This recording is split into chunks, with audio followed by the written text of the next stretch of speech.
So I thought I'd make a video today of out of my garden.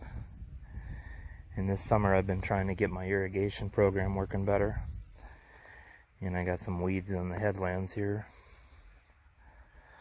But what I ended up doing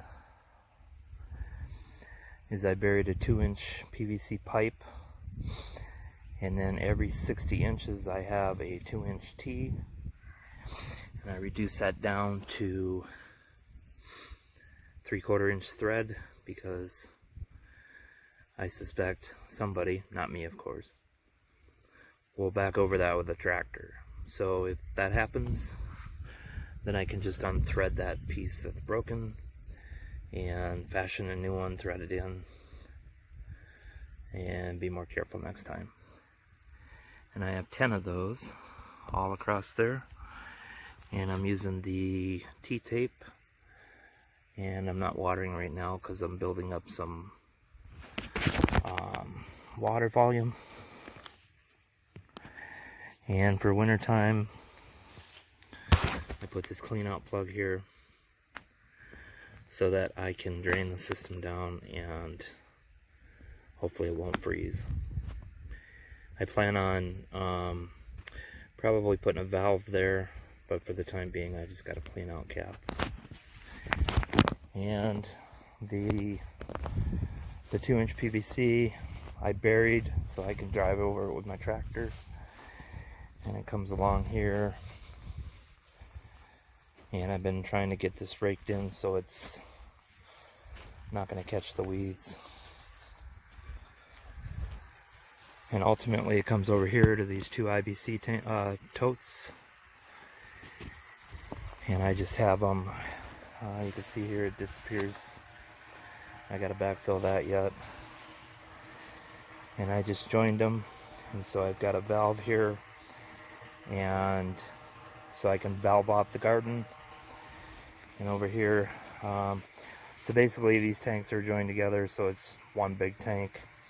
I got another valve here that I just put a 3/4 inch garden hose fitting on there, and that way I can string out the garden hose, and I have some lilacs and some raspberries planted.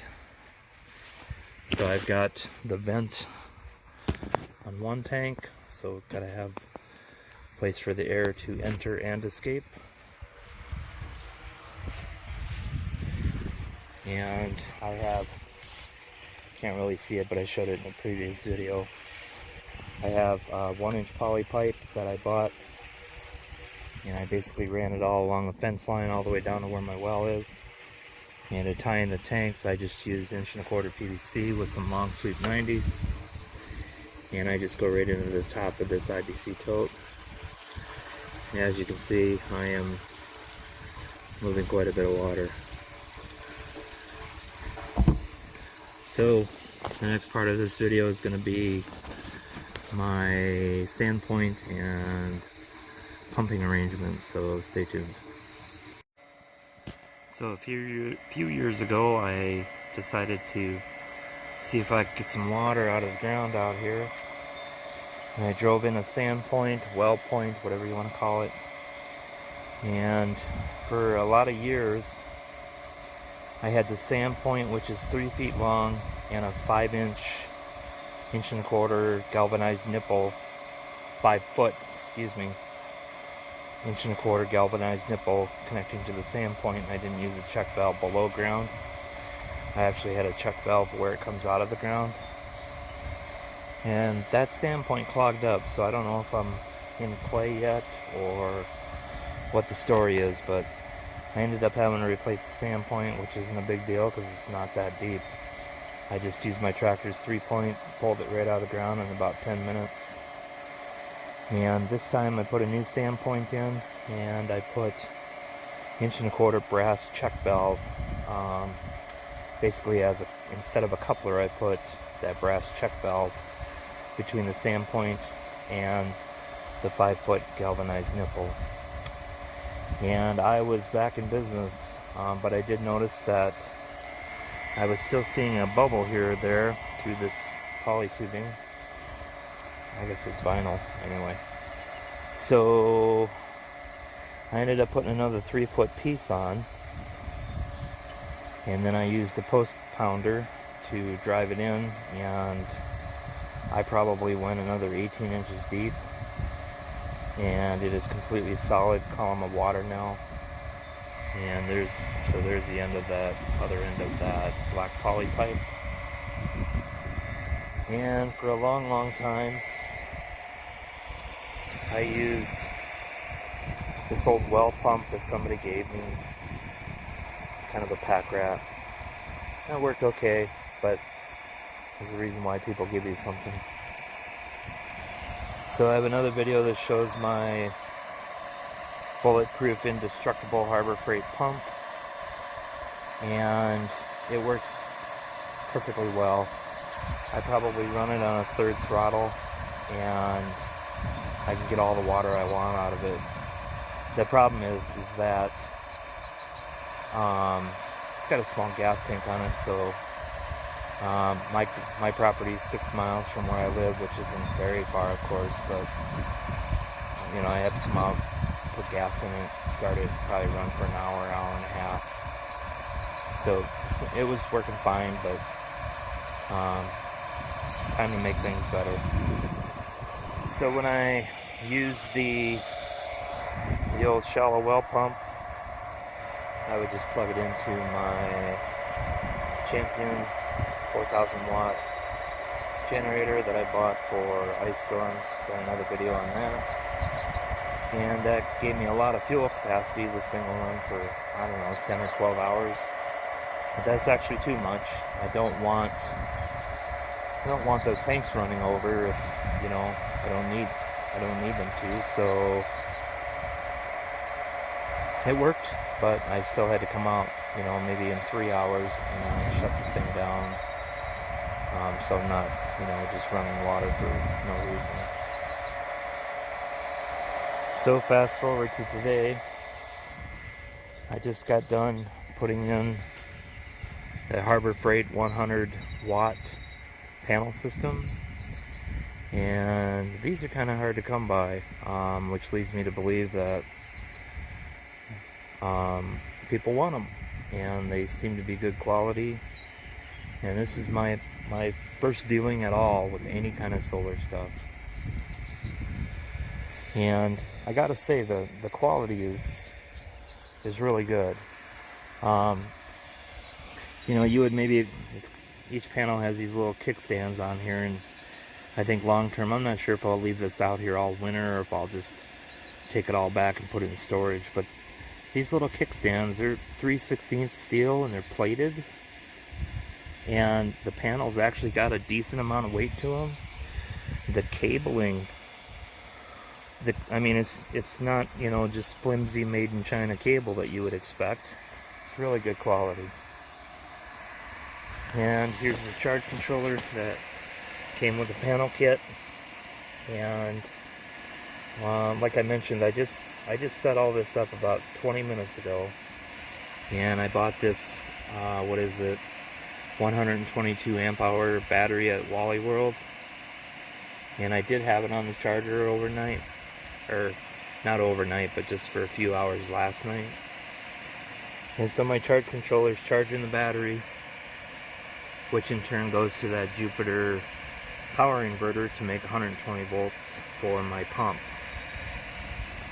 So Harbor Freight solar panel, Harbor Freight charge controller, Walmart marine and RV battery, Harbor Freight inverter, Harbor Freight electric water pump. And so far, what I really like about my new setup is how quiet it is. I don't have a gas engine out here running, and it's only been running about 20 minutes. But so far, I'm very pleased.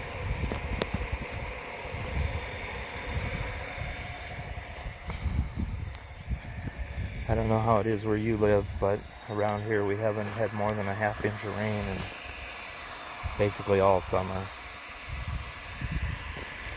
When I started set this up today, my battery voltage was at 12.7 volts, and it is slowly dropping. But from what I understand by reading the manual that came with the Jupiter inverter, it monitors the incoming DC voltage and will switch off the AC if the incoming voltage is too low.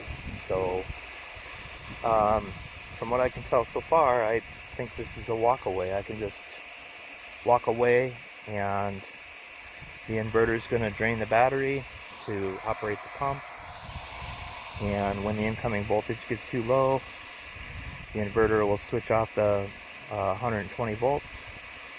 Solar panels will charge the battery back up, and when everything's back up to normal, the inverter will detect that, switch on the 120 volts, and we're back to pumping water.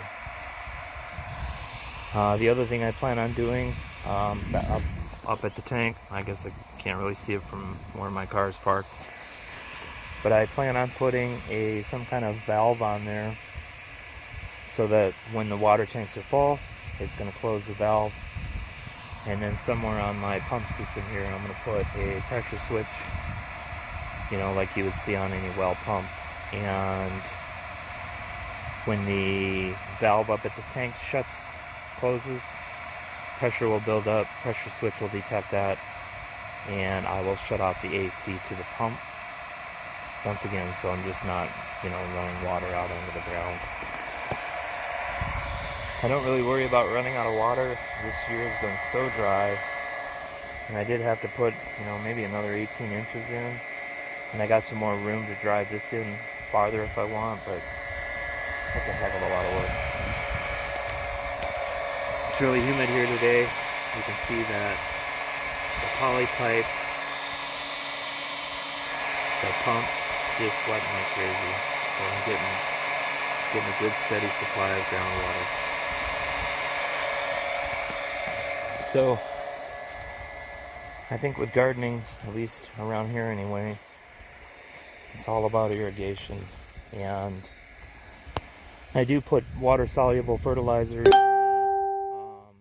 tanks up there, so that water-soluble fertilizer mixes with the water and runs down the drip tape. And just like it's typical for me, I want to find ways to do things easier. And it's not just because I'm lazy. It's just kind of how I think it should be. So, pretty happy with the system. If you have any questions, leave them in the comments. Have a happy Independence Day.